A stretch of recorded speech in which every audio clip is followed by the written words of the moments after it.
siempre nos llega a la mente una increíble.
Ya volvimos, disculpen, pequeña falla tecnológica. Bien. Cuando hablamos de revolución industrial, siempre nos llega a la mente una increíble explosión de hitos que llevaron a la humanidad a fronteras inimaginables.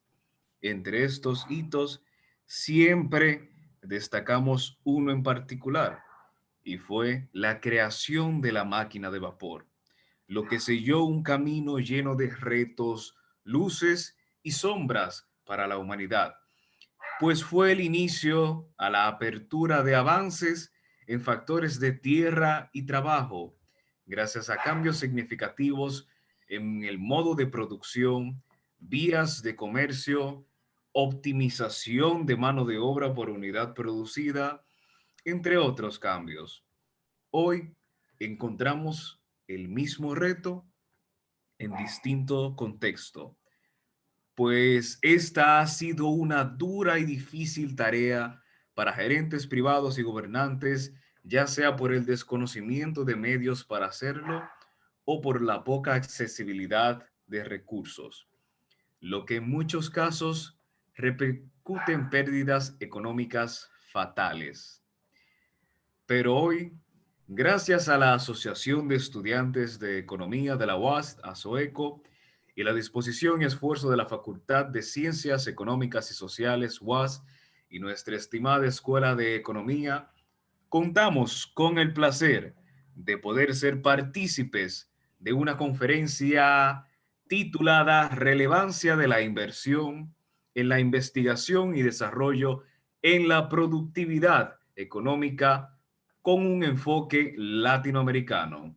Reciban todos ustedes, estudiantes, maestros, autoridades administrativas y público en general, un saludo fraternal de la ASOECO y de quien les acompañará durante este acto, Richard Lugo. Cedemos el primer espacio de este evento a la distinguida presidenta de la Asociación de Estudiantes de Economía, Lisideira Martínez, para dar la bienvenida a esta magnífica conferencia que cierra este ciclo, esta semana de interesantes conferencias de la Semana del Economista. Gracias, Richa, por las palabras. Señores, ya hemos llegado al final. De parte de la Asociación de Estudiantes de Economía, le extendemos un caluroso saludo a los maestros que nos acompañan, a los estudiantes, a la comunidad universitaria y a nuestro querido conferencista de hoy. Nos sentimos muy felices de poder llegar a esta etapa, después de muchísimas charlas de interés, donde hemos aprendido bastante, donde hemos entendido la importancia que es para los economistas investigar. Y justamente esta conferencia viene a cerrar lo que hemos visto desde el domingo con la maestra Agnes.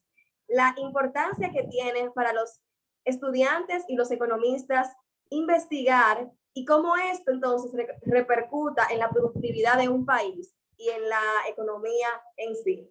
Y hoy tenemos a nuestro estimado maestro Dionisio Hernández que nos va a presentar esta interesantísima conferencia.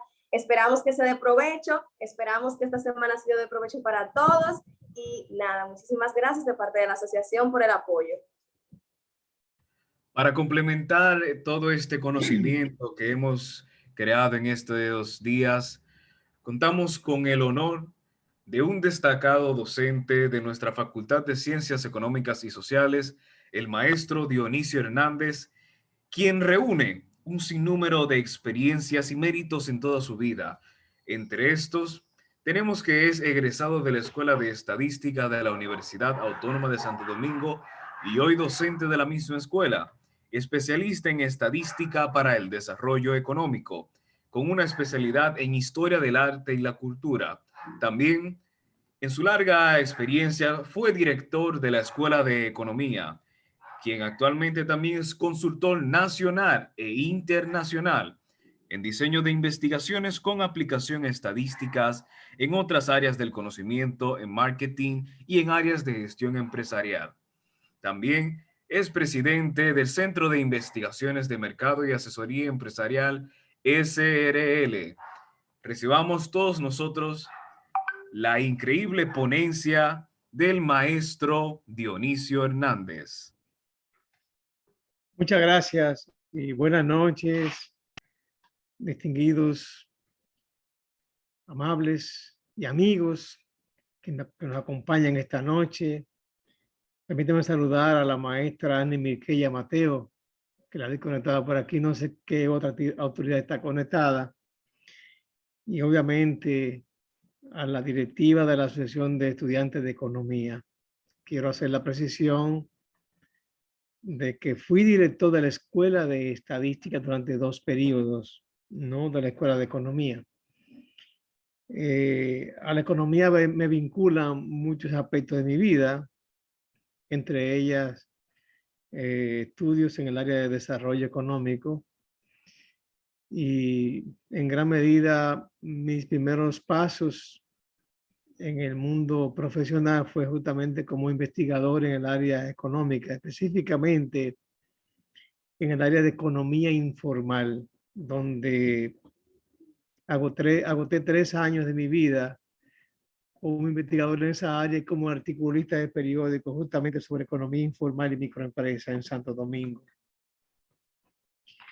Estoy muy a gusto con esta conferencia, el tema me apasiona y además de que es un tema de alta trascendencia en el mundo de hoy. Esto va a ser una conferencia, por decir que tenemos poco tiempo, no va a ser tan extensa. Tengo una diapositiva que quiero compartirla con ustedes y luego me gustaría al final tener una especie como de intercambio de opiniones, preguntas, respuestas sobre esta importantísima área como es la investigación, el desarrollo y la innovación.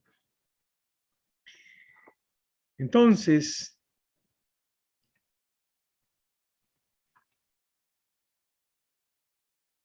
hace unos años yo publiqué un pequeño libro, un extracto de un libro más grande y que tiene una categoría de opúsculo que titulé La extensión universitaria, un mecanismo de la redistribución del conocimiento en la sociedad. En ese ensayo hice una introducción acerca de las universidades desde su nacimiento como tal, con Bolonia en 1090, y analicé lo que era la enseñanza del conocimiento aceptado.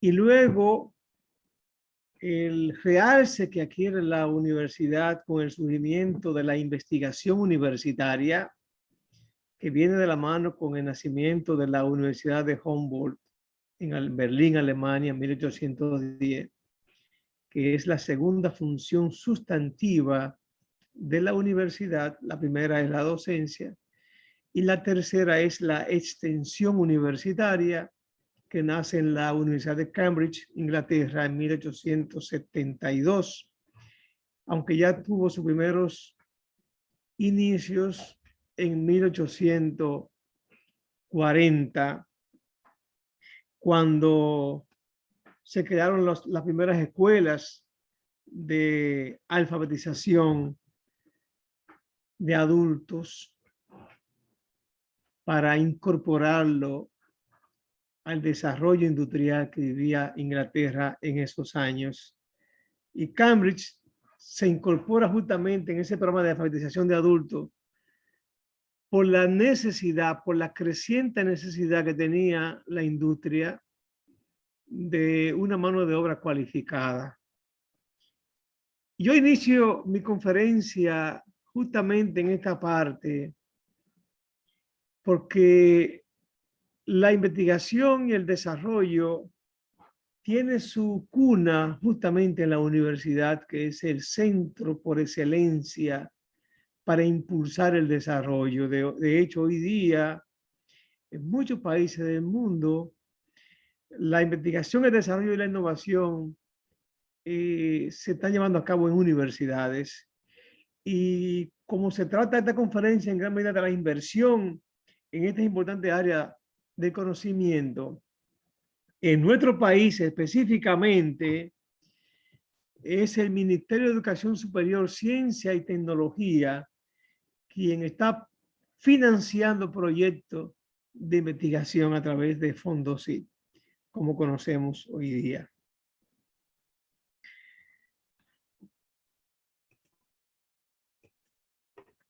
En el mundo empresarial, la investigación, desarrollo e innovación surgen como iniciativas privadas de grandes corporaciones empresariales y de gobierno para el desarrollo de nuevos productos, nuevos servicios o para introducir mejoras sustanciales en los ya existentes, los cuales no siguen un patrón determinado, por lo que puede haber diferencia entre los sectores, entre los actores encargados de esta importante área de conocimiento. En principio, a través de la investigación, el desarrollo y la innovación, no se procura obtener beneficios inmediatos, ya que es un proceso de cambio y adaptación que requiere de corto y mediano plazo. Es por esta razón que muchos gobiernos, como son gobiernos generalmente de 4, 6 años, 5 años, no tienen mucho interés en invertir en áreas de conocimiento porque entienden que sus frutos no van a ser vistos en su gestión y postergan entonces el financiamiento de estas actividades porque entienden que no son prioritarias. Y las empresas, muchas de las cuales no tienen esa visión, como vamos a ver más adelante, y además no tienen interés en ser parte del cambio, sino de seguir una rutina y una cultura empresarial, de seguir al líder, de seguir a las grandes corporaciones y a los países que sí invierten en esta área, como veremos más adelante. Lo que sí está claro es que la inversión en estos importantes aspectos prolonga la expectativa de vida de las empresas, garantizando su permanencia en el tiempo con altos niveles de preferencia y posicionamiento en las mentes de los consumidores en sentido general. Quiero hacer un paréntesis para narrar una experiencia personal. En 1993, una zona del Parque Industrial de Herrera me contrató como gerente del Departamento de Investigación de Mercado, que yo ayudé a conformar en ese entonces. Yo estaba recién egresado de una especialidad que hice en Estados Unidos en Economía para el Desarrollo Económico, en Estadística para el Desarrollo Económico, y logré insertarme en el mundo industrial de la República Dominicana, y de ahí me pasé 10 años de mi vida. Hice muchas propuestas de cambios, de innovaciones, de inversión sobre todo en mejora tecnológica de los productos que nosotros elaboramos, y no me hicieron caso porque la empresa era líder absoluta de mercado en los renglones en los que competía. Pero yo venía de conocer experiencia, sabía lo que venía hacia América Latina y propuse en varias ocasiones en reuniones de gerencia introducir cambios. Cuando llegó el libre mercado, cuando aquí comenzaron a hablarse de Tratado de Libre Comercio con Centroamérica y Caribe en sentido general, el famoso RD-CAFTA, pues, y comenzaron a llegar los productos importados, pues poco a poco la empresa fue saliendo y definitivamente salió del mercado, porque ese parque industrial de Herrera, que se funda en 1969, mediante el amparo de la ley 299 de incentivo industrial, que tenía 3 categorías A, B y C, con una exención de impuestos para la importación de maquinarias y de tecnología en sentido general. En el momento en que le fueron quitando las exenciones, pues fueron desapareciendo, porque el empresariado dominicano en gran medida le ha gustado mucho el tema de las exenciones. Y además de que cuando ese parque se instaló, la mayoría de las empresas trajo maquinarias obsoletas,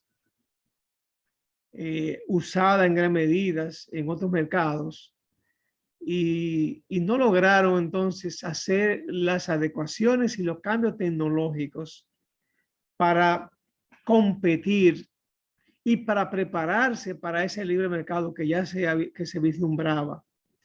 Cuando llegó, pues era demasiado tarde para introducir los cambios y muchas de las empresas desaparecieron. Y hoy día las unidades de Herrera, yo podría decir que más del 50%, y he caminado a la zona en muchas ocasiones, ya son simples almacenes de supermercados, de almacenes de provisiones, o simplemente se han convertido en importadores.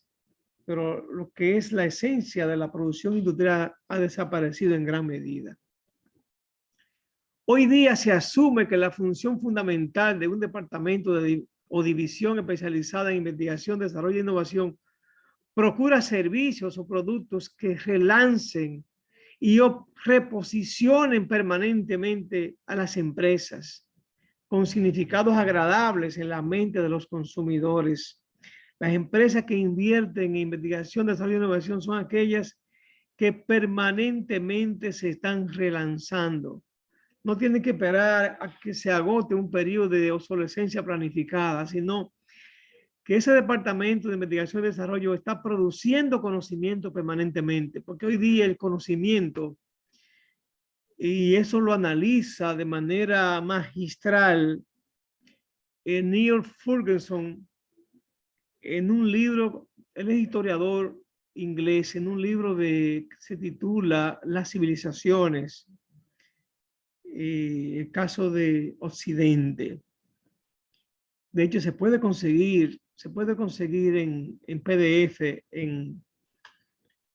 en Google, lo pueden buscar y los recomiendo, también lo pueden adquirir en forma impresa o digital, pero se consigue gratis en internet. Y se analiza de manera magistral por qué en gran medida los países de Europa lograron desarrollarse y analiza de manera puntual el caso de Japón. Desde 1910 y un poquito hacia atrás, pero sobre todo a partir de 1910. Y el rol que desempeñó Inglaterra, que se convirtió en una especie como del banco que financió las grandes economías del siglo en ese momento. Y el aprovechamiento entonces que tuvo los Estados Unidos y Japón en esa revolución industrial. Las ventajas del I+D para las empresas, como inició originalmente como investigación y desarrollo, la innovación vino luego. Son los incrementos en la productividad, la reducción de costes, las mejoras sustanciales en la calidad, la ampliación de mercados, el aumento de la supervivencia. Ya explicamos en el caso de Herrera por qué mucha gente no lograron sobrevivir. De hecho, hoy día, y este es un fenómeno que amerita una discusión, ojalá que ustedes, estimados estudiantes de la Asociación de Economía, organicen conjuntamente con la dinámica eficiente maestra Anne Miquella un seminario sobre la situación de las pymes, cuya expectativa de vida, no solamente en nuestro país, sino en América Latina, no llega a los 10 años. Leí con asombro recientemente que el 80% desaparece en los primeros 3 años de vida. Y eso es una situación muy preocupante porque hoy se habla incluso de financiar estudios, proyectos para pymes. Y de hecho, el Ministerio de Industria y Comercio fue convertido en Industria, Comercio y MIPYMES. Pero estamos en una lucha contra un sector tan frágil que ahora con el aumento salarial que se aprobó, también se está cuestionando lo que va a significar para ese sector, que por un lado tiene los problemas impositivos, que son muy complejos, por el tema de los anticipos sobre todo, y por otro lado tiene el problema de los salarios y obviamente, como se trata de economía de subsistencia, la poca inversión en conocimiento, que lo hace economías muy frágiles. Entonces, las empresas, ni sin importar el tamaño que invierte en un programa de investigación, desarrollo e innovación, logra sobrevivir en el tiempo. Generalmente es así. Una ventaja es el desarrollo de nuevas tecnologías que faciliten el trabajo de las empresas, el desarrollo de procesos más dinámicos, más óptimos y obviamente la mayor competitividad.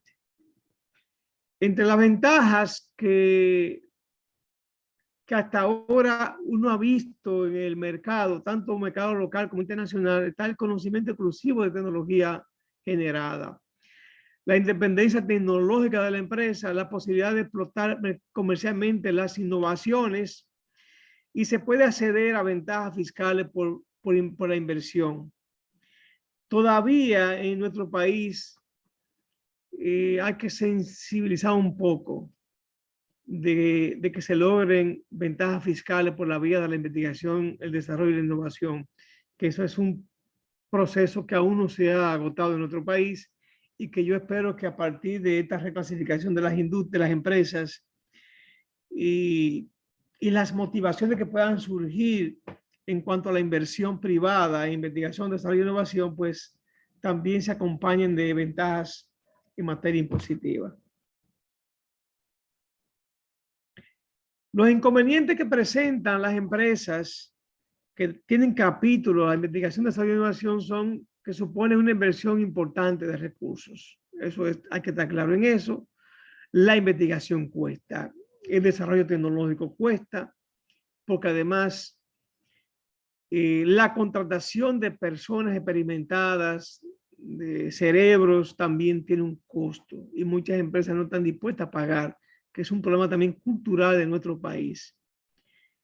Los frutos son a largo plazo, que es otro elemento que muchas empresas no tienen, digamos, la cultura de invertir a largo plazo. Y aquí vivimos del inmediatismo.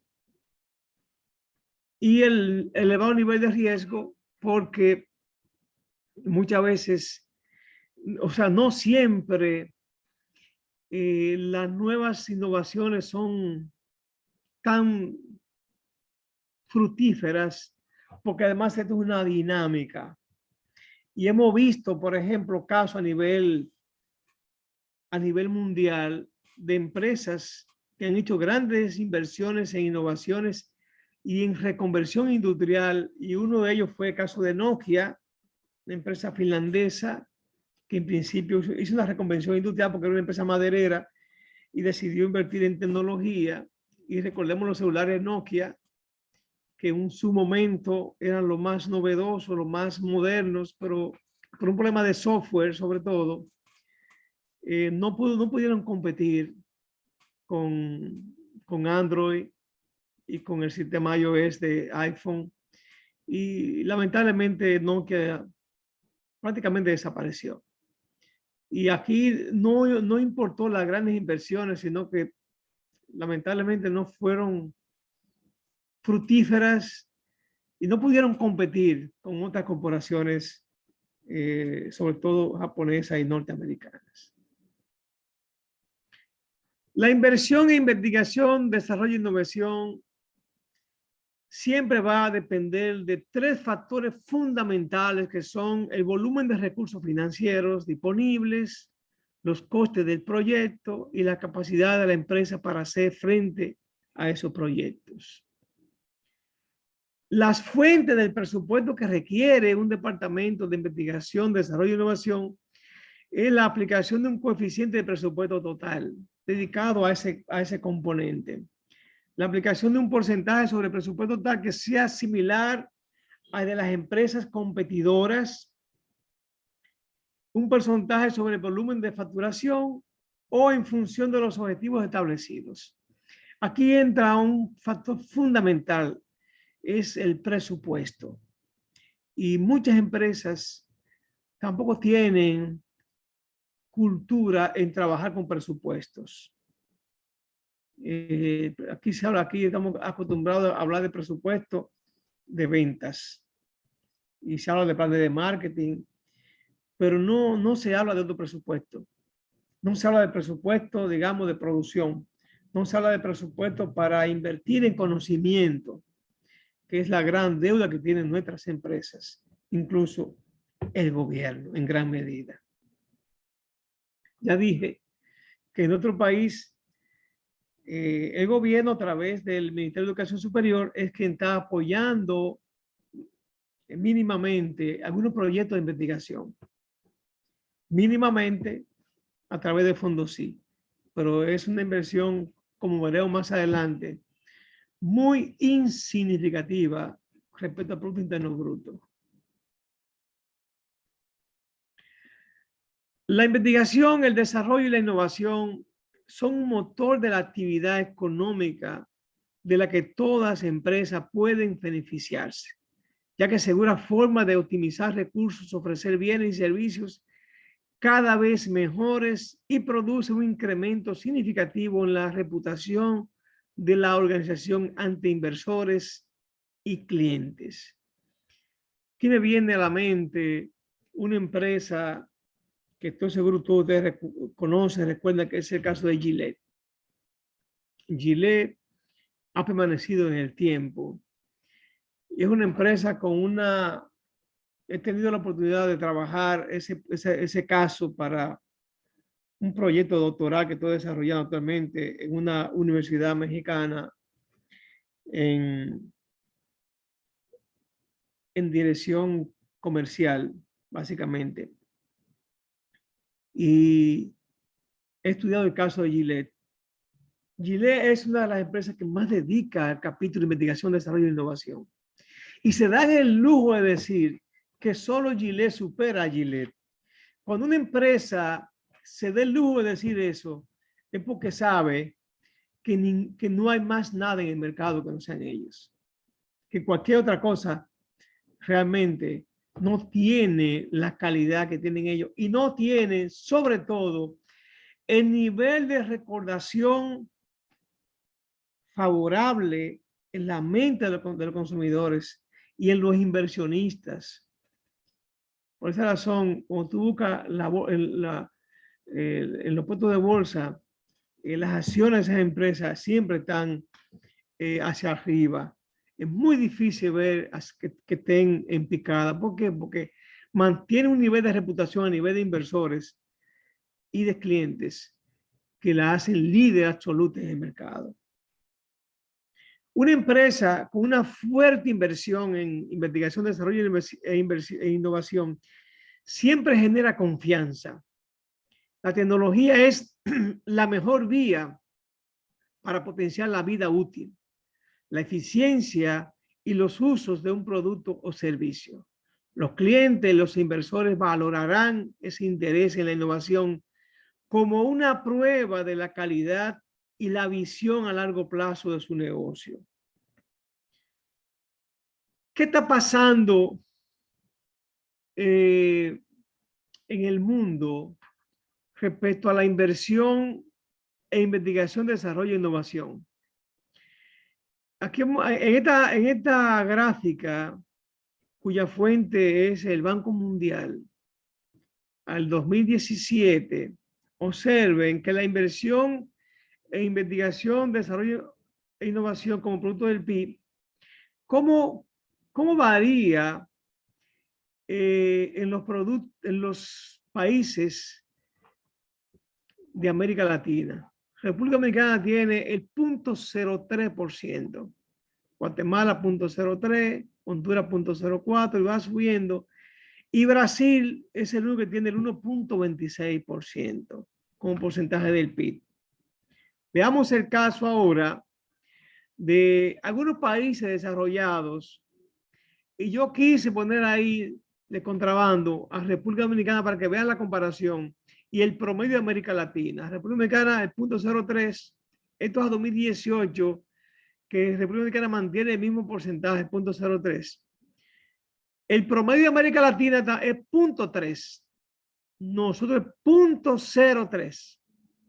Entonces China tiene 2.18. Ya China no es la China de antes, de fabricar muñecas de hule. China entró hace tiempo en el mundo de la tecnología y está compitiendo por la supremacía mundial en cuanto al país más poderoso económicamente hablando.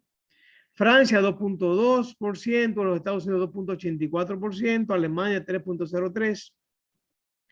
Te voy a decir que en Alemania casi el 80% de la inversión en investigación, desarrollo e innovación viene del sector privado. En la mayoría de los países es el gobierno que está haciendo grandes inyecciones de capitales para promover la investigación, el desarrollo y la innovación. En Alemania es el sector privado quien la está impulsando. Dinamarca tiene el 3.06, Japón el 3.26 e Israel el 4.95%. Entonces, si agrupamos en bloques, digamos, el promedio de los países desarrollados es 2.9%. El promedio de América Latina y el Caribe, 0.303, 0.3%. Y aquí también metí a República Dominicana de contrabando, el 0.03. Y esto lo hago, estos porcentajes, porque aquí también nos podemos dar cuenta por qué nosotros y por qué América Latina no ha despegado, no son países que no han logrado el desarrollo, porque no se está invirtiendo en investigación y desarrollo. Siempre he dicho que el conocimiento es el bien más importante que tiene una sociedad. Y nosotros permanentemente, como país, estamos preocupados en la redistribución del ingreso, pero no se habla de la redistribución del conocimiento. Y la lucha y los reclamos es la reducción de la pobreza monetaria, pero no se ataca la pobreza multidimensional, que es la que hace más daño. Entonces, estoy desarrollando una tesis justamente sobre la redistribución del conocimiento como mecanismo para la disminución de la pobreza multidimensional. Aquí yo he trabajado más de 20 años de historia. Todos los gobiernos nos mienten cuando dicen que han reducido la pobreza en un determinado porcentaje. Y eso es mentira. Lo que han hecho es aumentar los subsidios sociales. Entonces, por la vía de subsidios sociales, no se disminuye la pobreza. Tú puedes quitar el hambre a la gente, pero no disminuye la pobreza, la mantiene simplemente. La pobreza se disminuye a través de conocimiento. Y esa es una tesis que yo espero, y ojalá ustedes se animen, digamos, a organizar una conferencia, la quiero presentar a la UAS. Y tengo un modelo donde yo demuestro que realmente no ha habido una disminución de la pobreza en nuestro país. Simplemente la mantienen. Porque no hay una inversión importante y sostenida en la redistribución del conocimiento, que sigue todavía en una pequeña parte de la población.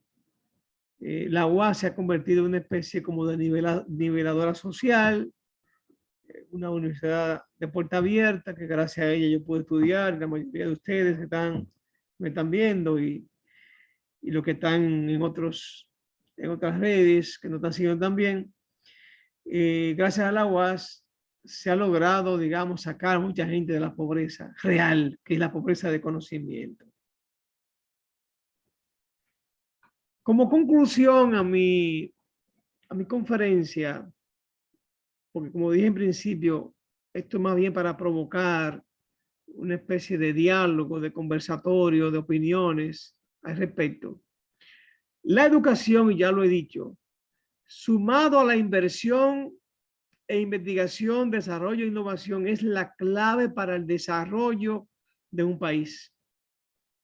Estas actividades deben ir a la par. O sea, no podemos divorciar una cosa de la otra. De nada sirve tener cerebros que no estemos utilizando. Es como el caso de una encuesta que hizo la Oficina Nacional de Estadística, creo que fue en el 2013, si mal no recuerdo, sobre el uso del tiempo. Y en esa encuesta se estima que el 25% de los profesionales universitarios dominicanos no leen nunca nada. La crisis de la lectura en nuestro país es realmente altamente preocupante. El nivel de lectoría de nuestro país no llega al 40%. Es un país donde la gente no lee. Claro, hay otros países donde pasa lo mismo que nosotros. Pero de igual manera, cuando tú comparas los países desarrollados con el nivel de lectoría, te das cuenta que pasa lo mismo con la investigación y desarrollo. Los países que están a la vanguardia son Finlandia, Alemania, Canadá, Estados Unidos. Estados Unidos segregando la comunidad latina. Cuando tú le agregas a la comunidad latina, entonces se desploma la estadística. Y hay una frase de Mario Quintana que dice que los verdaderos analfabetos son aquellos que aprendieron a leer y no leen. Hasta finales del siglo pasado, la alta preocupación de los países era reducir el analfabetismo, entendiéndose que la población tenía que aprender a leer y escribir. Pero resulta que en otro país, el 25% de los que aprendieron a leer y escribir y se hicieron profesionales universitarios no leen. Entonces, ¿cuál es el uso de aprender a leer y escribir si no vas a leer? Porque además, los títulos universitarios deberían ponerle fecha de caducidad. Y nosotros tenemos una comunidad que lee poco, incluso muchos académicos. Y eso es grave, porque la lectura es una de las vías a través de la cual las personas quieren nuevos conocimientos. Y se va adaptando a los nuevos tiempos. Alguien me argumentaba que probablemente el libro digital, los medios digitales, y hoy día tenemos los celulares, que ya no son celulares, sino que son smartphones, las tablets, las laptops, y tenemos un mundo, desde que tú abres el internet, tú tienes acceso a una infinidad de información de toda índole, imágenes, datos, números, textos. Entonces se creía que el libro digital iba a sustituir el libro físico. De hecho, se le dio un plazo hasta 2009. A partir de 2009,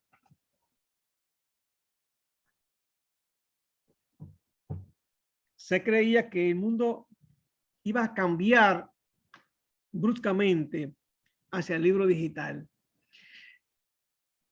Recientemente, en unas estadísticas que tuve acceso, actualizando el dato de un trabajo que hice en el 2019, Alemania, Dinamarca, Holanda andan entre un 15 y un 20% de lectores de libros digitales. España no llega al 10%. y República Dominicana no llega al 5%. Entonces pasó el 2009 y el libro físico no desapareció. Aquí lo que ha desaparecido es la lectura. O sea, ya no se lee ni el libro físico ni el libro digitales. Entonces, hay que crear desde el aula de la escuela básica, desde la escuela elemental y la escuela preuniversitaria, la cultura hacia la lectura, el hábito de leer, porque es el mecanismo más eficiente para lograr mantenerse actualizado y mantener frescos los conocimientos, porque este es un mundo en donde la tecnología va a una velocidad tan alta que si tú le quedas atrás, como dijo a mí un profesor en Estados Unidos, tú no aprendes bien una cosa en materia tecnológica cuando ya hay otra que la está sustituyendo. Porque tú vas a una tienda de celulares hoy, te compras el último iPhone, el último Samsung, y no pasan 3 meses cuando ya viene otra edición nueva, mucho más avanzada. Entonces, esa es la dinámica del mundo de hoy. Aquí, en el segundo punto, yo recomiendo leer el libro Civilización Occidente y el resto, de Neil Ferguson, un historiador inglés, hombre joven todavía, está vivo, tiene unos libros maravillosos, y en ese libro él hace un análisis altamente interesante. ¿Por qué hay países pobres y por qué hay países ricos? ¿Cuál ha sido la importancia que ha tenido la inversión en investigación y desarrollo en el avance y en el desarrollo tecnológico de los países? Léanse a Ferguson, que es altamente entretenido e importante. Hay países que están más preocupados en los gastos sociales, y ya lo dije, el caso de la República Dominicana, que en la educación y en la investigación y desarrollo. Y esos países que están más preocupados en subsidiar, en quitar el hambre a una persona, que invertir en conocimiento, son esos países que no salen del atraso, lamentablemente. Así que muchas gracias. Espero haber despertado el interés en debatir un poco sobre este tema. Muchísimas gracias, maestro Dionisio Hernández, por dedicarnos estos minutos. Y también gracias por esa maravillosa propuesta que nos hace de cultivar el hábito de la lectura y también de en un futuro iniciar con una serie de conferencias pues que ayuden a nutrir y complementar estos conocimientos que estamos aquí creando. En esta sección del evento estaremos cediendo el espacio para que puedan comentar o interpelar al maestro Dionisio Hernández. Bueno, para esta primera participación tenemos a la maestra Ana Peña, quien hace uso de la palabra. Sí, gracias. Escuchando la espectacular exposición de Dionisio, lo que uno siente es una gran pena, realmente. Y al ver la comparación de la inversión en innovación, en desarrollo e investigación, y viendo el descalabro de las industrias, que en vez de progresar se han ido quitando y suplantándose por de producciones, nos deja entender que estamos muy lejos de nosotros poder estar en la línea de invertir como es necesario en innovación, en investigación y en desarrollo. Vemos cómo esa ley 299 se fue a pique y las empresas, en vez de progresar, se quitaron y se fueron convirtiendo en aprovisionamiento, en almacenes, tal y como lo expresa Dionisio. Pero también nos deja la inquietud de que esto va de la mano con lo que es el desarrollo de los pueblos. Un país que está atrasado, que no es capaz de generar tecnología propia y está dependiente, y lo que está abocado a invertir en sectores sociales para mantener, mitigar pobreza, está muy lejos de querer invertir en innovación, en investigación y en desarrollo.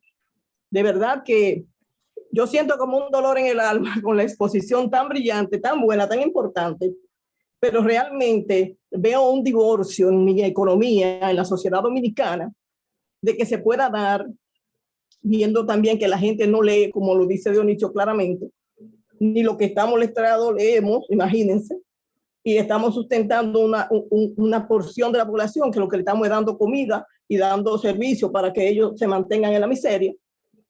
Estamos muy lejos de hacer las inversiones. Pienso que para una nación desarrollarse tiene que generar tecnología propia, eliminar la dependencia e invertir, tal y como lo dice Dionisio. Yo estoy totalmente de acuerdo. Muy agradecida de esa exposición brillante que acaba de hacer Dionisio, pero de verdad que tengo mucha pena en el alma. Gracias. Muchas gracias, maestra, por su intervención. A continuación, la maestra Agnes Mateo. Bueno, a mí no me sorprende, ¿verdad? Pues yo tengo muchos años lidiando con Dionisio. Nosotros montamos un escenario de debate, de discusión, de trabajo. No me sorprende que haya sido tan centrado y que como muy buen estadístico ha hecho muy buen análisis económico. Déjame decirte, Dionisio, que para 1980 yo hice una investigación sobre el desarrollo industrial y tuve que hacer el paseíto de todas las zonas productivas del país, incluida naturalmente la zona industrial de Herrera. El tema era la renta variable, las acciones, la renta variable como alternativa de financiamiento para las empresas. Entonces nosotros en ese estudio lo que queríamos saber era cómo funcionaban las empresas y a qué nivel de desarrollo estaban. Cuando tú estabas hablando yo no me decía, pero es un retrato completo, porque los resultados de la investigación lo que salió fue que las compañías eran por familias, no por acciones. Entonces el interés que tenía el empresario no era ampliar su parque, no era, porque tenía demasiada necesidad de tener control total y absoluto, por lo que tú decías. Entonces, nosotros nos vemos que el terror, el horror, la incapacidad impidió que la gente fuera un verdadero emprendedor, en el sentido de Lois, que plantea, ¿verdad?, que el emprendimiento va a ser la garantía de ese desarrollo industrial. Entonces, estaba oyéndote con mucha atención porque pensaba, vaya, si uno revisa bien la historia y lo hacemos como con ese nivel de comprensión, nos damos cuenta que no podía ser diferente que ahora no tengamos inversión en I+D, porque es que desde temprano teníamos un proceso muy mutilado que impidió que de verdad el emprendimiento pudiera ser la fuente del desarrollo de las empresas. Pero pienso que incluso a pesar de que no se pudieron desarrollar las compañías por acciones y un mercado de valores más o menos representativo, bueno, hoy tenemos el mercado de valores. Yo voy a ser un poco optimista y voy a pensar que igual que aquella vez hace ya casi 40 años no se podía ni siquiera tener un mercado de valores porque las compañías no eran por acciones, eran por familia y la incapacidad y las restricciones de los dirigentes era tal que bueno, lo que tú pintas es un cuadro patético. Sin embargo, yo pienso que presionado por la competencia internacional, presionado por el meteórico avance que estamos viviendo, pienso que los más sensatos de la producción nacional se van a ver abocados a seguir buscando la fórmula. No hay más camino, es que no hay más camino, es que no hay más camino de buscar alternativas, porque al final no solamente vamos a ser fuente de materia prima, al final no solamente vamos a ser mecanismos de explotación agresivos para una plusvalía absoluta y relativa de las grandes corporaciones internacionales. No, estamos emplazados. Y yo no sé si tú, ¿verdad?, todavía mantienes tu vínculo, pero yo creo que tenemos que hacer esfuerzos por seguir insistiendo en empujar a esta gente a que piense más claro. Naturalmente, desde la academia tenemos muchos desafíos ahí, y qué bueno que estos estudiantes son de la naturaleza que tú mismo estás viendo, son atrevidos, son capaces, se atreven, y hemos hecho una linda jornada porque ha sido bien agresiva la participación de la asociación. Entonces, Don hizo decir que, bueno,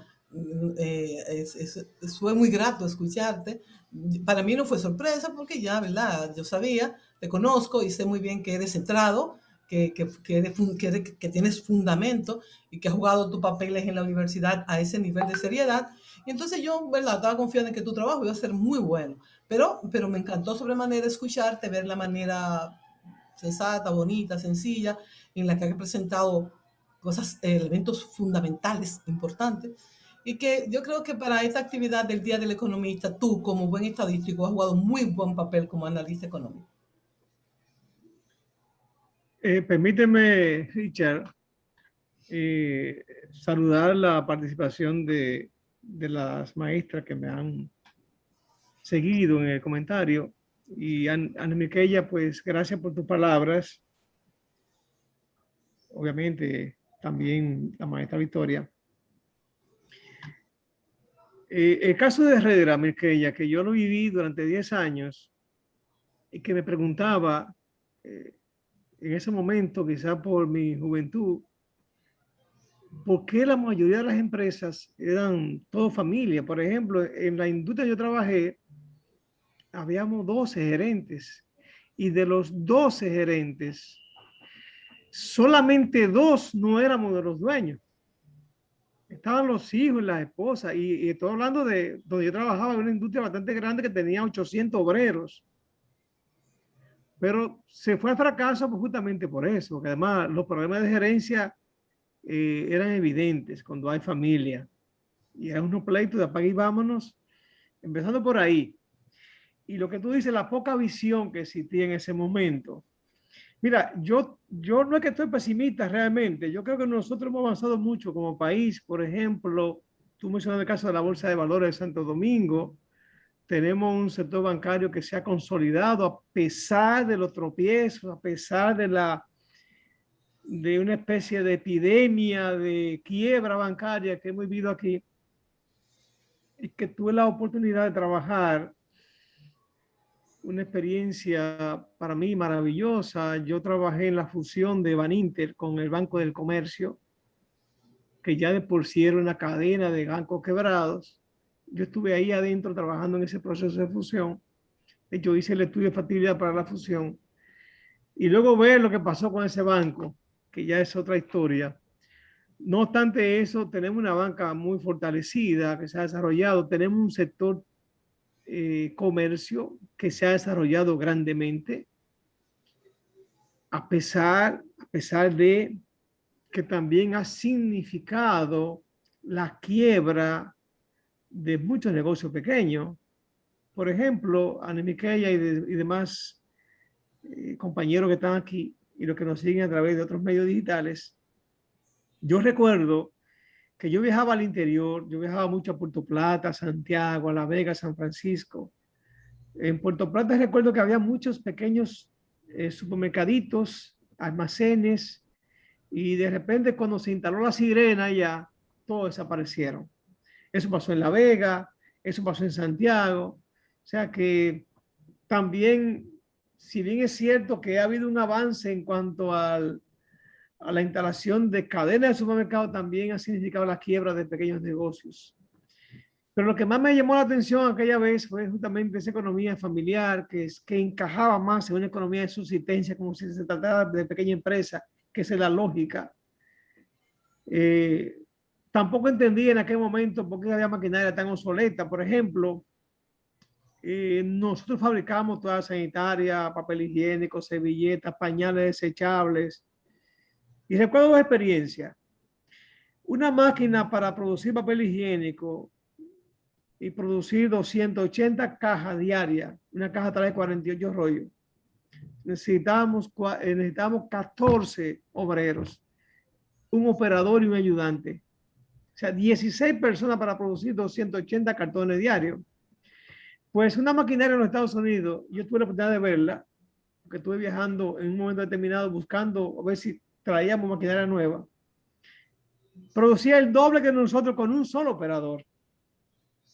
Luego fui a Italia a ver si traía una máquina para producir toda sanitaria. Resulta que una máquina italiana tenía la capacidad para producir la cantidad de toalla sanitaria que se demandaba en el país en un mes, la producía en una semana. Entonces, ¿qué vamos a hacer con los trabajadores? Mandarlos a la casa las 3 semanas siguientes. Y bueno, surgió la idea, pero podemos exportar. Pero entonces no éramos competitivos como país, porque en ese momento había también un arancel para las exportaciones. O sea, había impuestos de salida, impuestos de entrada. Y teníamos esa traba. Pero lo que más influyó fue que la empresa no invirtió en desarrollar tecnología propia. Siempre estuvo buscando cómo importar maquinaria, cómo traer, y buscando máquinas usadas siempre. No eran máquinas nuevas, siempre eran máquinas usadas. Y ahí estuvo la clave del fracaso. Tenemos también otro mercado, el mercado financiero, que si sumamos el sector seguro, también se ha desarrollado bastante en nuestro país. El área del mundo académico ha crecido bastante. Nosotros pasamos de una sola universidad que teníamos hasta 1962. En el 62 se instaló la Universidad Católica Madre y Maestra en Santiago. Y veníamos de una sola universidad.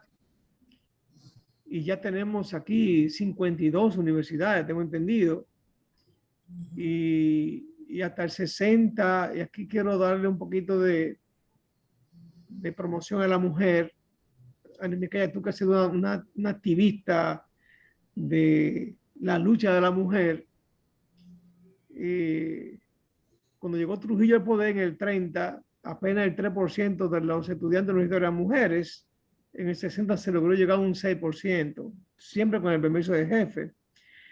Pero a raíz de digamos, del surgimiento del movimiento renovador universitario, de la desaparición de Trujillo y de muchísimos factores sociales, incluyendo la transición demográfica que venimos de... Mi abuela tuvo 12 muchachos, mi madre tuvo 7, mi hermana tiene 4 y la hija de mi hermano tiene 2. Esa transición demográfica obviamente ha hecho que las universidades estén básicamente llenas de mujeres.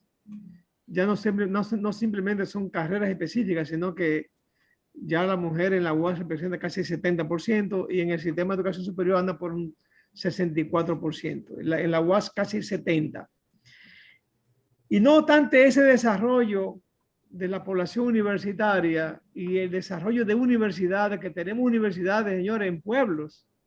Jarabacoa tiene una universidad. En Constanza se aprobó una extensión de la UAS. Y aquí hay pueblitos pequeños que tienen universidades.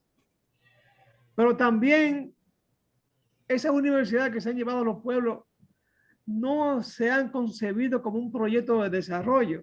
Yo decía una vez, y me excusan la gente que son de Neiva, cuando tú le gradúes en Neiva, 20 contadores, ¿de qué van a vivir? Neiva tiene el potencial para desarrollar, por ejemplo, la producción de vino y traer 5 enólogos de Francia o de Italia o de España y meterlo ahí, desarrollar un campo experimental que la UAS puede aportar en eso. Y aquí hay una cultura de consumo de vino. ¿Cómo nosotros podemos desarrollar, trabajar a través de la academia en ese proceso de investigación y desarrollo? Y así por pueblo trabajar proyectos académicos, pero orientados a las necesidades productivas y formativas de cada pueblo, de cada región. Pero lamentablemente no se ha hecho así, sino que se está minando de pequeñas universidades, ofreciendo muchas carreras que luego los estudiantes no van a tener cómo ejercerle, van a tener que emigrar a la ciudad buscando nuevas oportunidades. Entonces yo creo que el desarrollo aquí tiene que planificarse y eso es lo que ha faltado a Micaela, planificar el desarrollo y un proyecto no a corto plazo, sino a mediano y largo plazo. Mire, yo quiero en esta parte señalar lo siguiente. Hace más o menos 3 meses estuve enrolado y mi participación terminó hace un mes en un proyecto de investigación de la normativa 0915 sobre educación superior, ciencia y tecnología, sobre todo lo que tiene que ver con la formación de maestros, que choca en la UAS con muchos aspectos, porque a la Facultad de Ciencia y Educación se le quitó su función en la parte que tiene que ver con la formación de maestros. Es un tema que no lo quiero tratar ahora aquí.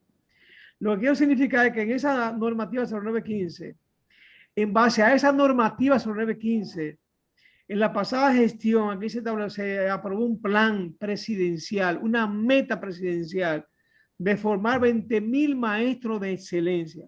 ¿Pero adivinen qué? En 4 años. ¿Y cómo tú vas a formar 20.000 maestros de excelencia en 4 años? Eso no se logra en ninguna parte del mundo. Porque además, si se parte de la premisa de que tenemos maestros malos, me refiero a maestros, a docentes para el sistema universitario, partir de malo a excelente en 4 años no lo logra nadie. Es una meta, además, una quimera. O sea, la calidad no se logra de un extremo a otro en 4 años. Es un proceso gradual. Y tiene que ser en base a un proyecto mínimo mediano plazo.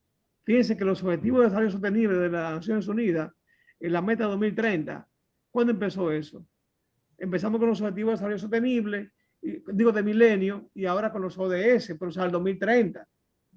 Nosotros nos propusimos en 4 años formar 20.000 maestros de excelencia. Es mi crítica. En economía, ustedes son economistas. Tú no puedes lograr eso en 4 años. Tú puedes empezarlo. ¿Por qué 4 años? Simplemente porque los presidentes se trazan meta en su periodo de gestión, porque en nuestro país se vive el inmediatismo. Aquí no se planifica como país, se planifica obedeciendo a estrategias o a caprichos de presidente y gobierno de turno, lamentablemente, y eso ha influido bastante en nuestro atraso como país. Excelente, excelente. Richard. Excelente el comentario del maestro Dionisio Hernández. Vaya, wow. Bien, tendremos la oportunidad para otra persona si desea interpelar al maestro. Vamos a ver quién más desea interpelar al maestro. Aprovecha para que cierre y que estuvo excelente. No, aprovechen al maestro Dionisio Hernández, que tiene un gran cúmulo de conocimientos y críticas oportunas para este momento. Bien. Ok. En ese caso, cedo este espacio a la señorita vicepresidenta de nuestra SOECO, Cesarina Castillo. Muchísimas gracias, Richard. Y aquí estoy nuevamente. ¿Cómo están todos? Espero que bien. Bueno, este segmento, esta parte, les iba a decir el nombre, pero ya no. Porque ahora les tengo un completa que me lo van a contestar levantando su manito por el chat. Dice, la maestra Raya es economista, egresada de la UAS con especialidad en economía aplicada, coordinadora de la Cátedra Teoría Económica, docente de la misma y de la Cátedra de Economía Dominicana especializada. ¿Quién me contesta de ese completa? ¿Quién puede?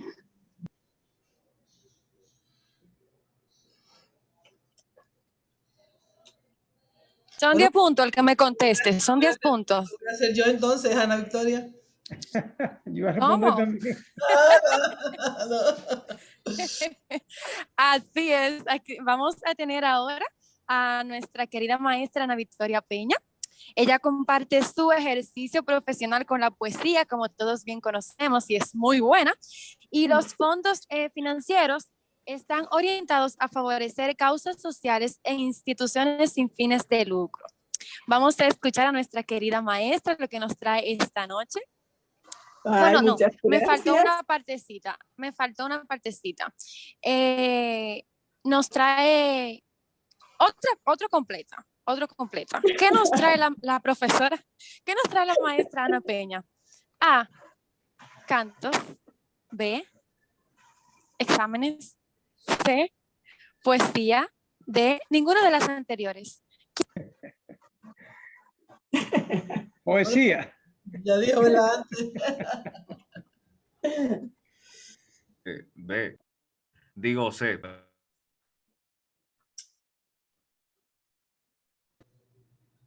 De verdad que estoy altamente agradecida de la Asociación de Estudiantes de Economía por haberme solicitado participar. No pensé que iba a ser yo sola. en el aspecto artístico de este, pero ahora tengo una ayuda porque Dionisio también es un poeta consumado. Yo soy aspirante.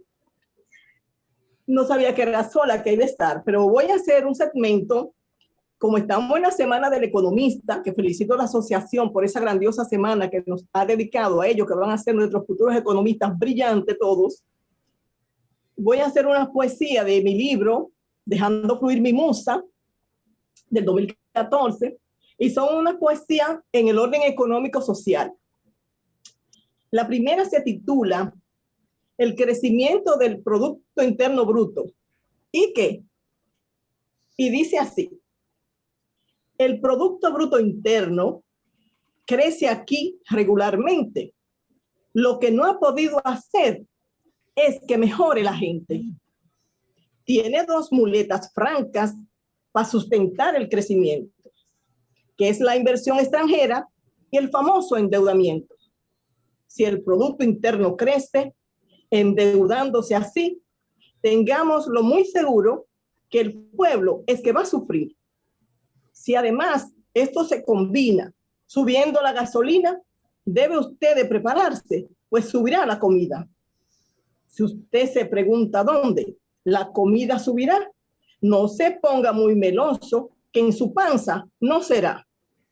Eso solo servirá para bajar el poder de compra, porque al subirnos los precios, usted compra menos cosas. No se siente mejoría para los pobres jamás, porque en esta estructura el bienestar no se da para la familia pobre, que estará siempre aplastada. Este tipo de sociedad es para un grupito nada más, que son los que gozan siempre de muchísima bondad. Hay que romper la estructura de dependencia y atraso si se quiere que el país desarrolle paso a paso. Se debe de prosperar, pero con recursos propios, para que ese bienestar se sienta en toda la gente y el país deje de ser endeudado y dependiente. Muchas gracias. Yo asumo que me dieron un gran aplauso. Voy a decir la próxima poesía. Se titula La corrupción. Y dice así: en un país esa sí me gusta. En un país que no existe aplicación de sanción y la justicia se aplica con gran discriminación, es posible que permee la tremenda corrupción. Si a todo el que tiene dinero no se le aplica sanción, es porque aquí la justicia se viste de corrupción. Si al honesto lo condenan sin tener contemplación, en este país del coño no tenemos salvación. Si en la justicia, señores, no existe la integridad, eso simboliza entonces que no hay honestidad. Si la castidad no existe, no procure buscar más, pues la corrupción demuestra que tampoco hay probidad. Legalmente aquí no importa ser honesto por demás, porque en la justicia nuestra no existe la integridad, para que los jueces sancionen con mucha moralidad y no apliquen el abuso de su gran autoridad. Es un engendro maldito con gran discriminación, el germen que simboliza la tremenda corrupción. El problema que se engendra cuando existe corrupción es que puede sancionarse al que tiene la razón. Ya no vale ser honesto y tampoco ser honrado. Solo hay que tener dinero y usted lo compra con eso. Una justicia podrida, vestida de corrupción, es el símbolo que tiene nuestra querida nación. Pero no solamente me voy a quedar en el ámbito económico, porque estamos siendo agasajados por los jóvenes, que son los que nos han preparado esta semana del economista, muy importante, y quise hacer una poesía para ellos que se titula Juventud. La juventud es una etapa que se debe aprovechar para luchar por las cosas que queremos alcanzar.